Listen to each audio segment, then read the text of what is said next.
My mother migrated from Jamaica to America when I was about 12 years old.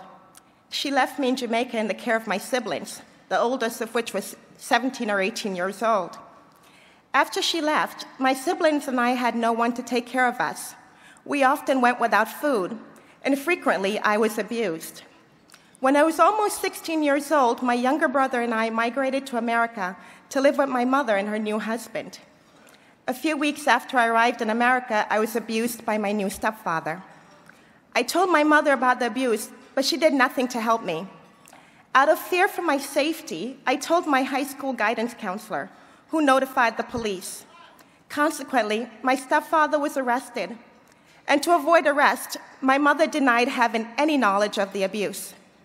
After his arrest, my mother and her husband separated. She sent my younger brother back to Jamaica. A few months later, she attempted suicide. She blamed me for her suicide attempt, her husband's incarceration, and the breakdown of her marriage. She also blamed me for the fact that my brother was sent back to Jamaica. After he was released from jail, my stepfather contacted some of my family members in Jamaica and told them that I was acting out and using drugs and they had to place me in a home for bad girls. Unfortunately, he was the adult, so they believed him and they abandoned me. I was placed in a group home where I was further traumatized.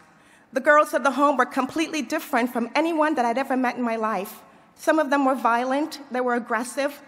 They made fun of me because of my accent and the way they dressed. They also ridiculed me because I enjoyed going to school and because I used to sit in the corner of the living room reading my book instead of interacting with them. To make matters worse, I was unfamiliar with American food and depressed, so I essentially stopped eating.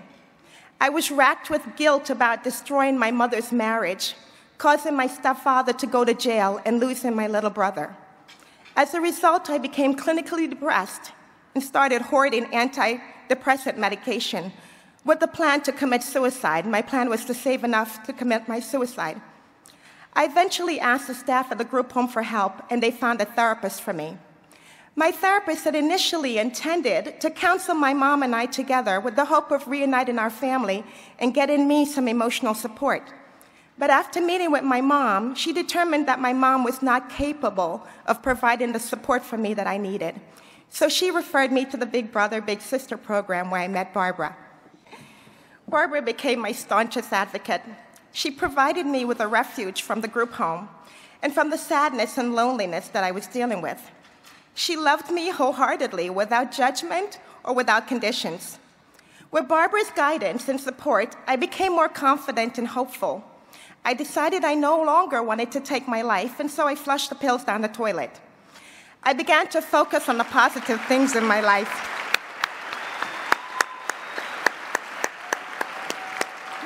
Including Barbara. I focused on school and eventually became the first person in the history of the group home, its 40-year history, to go directly from the group home to college.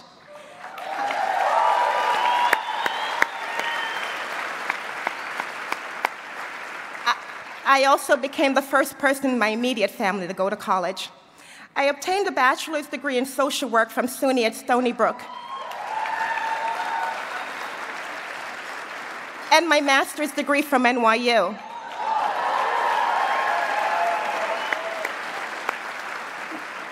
My goal was to be able to give back and to counsel children who were victims of abuse. After working as a social worker for several years, I decided that I wanted to make a difference on a larger scale. So I went back to school and I obtained my law degree.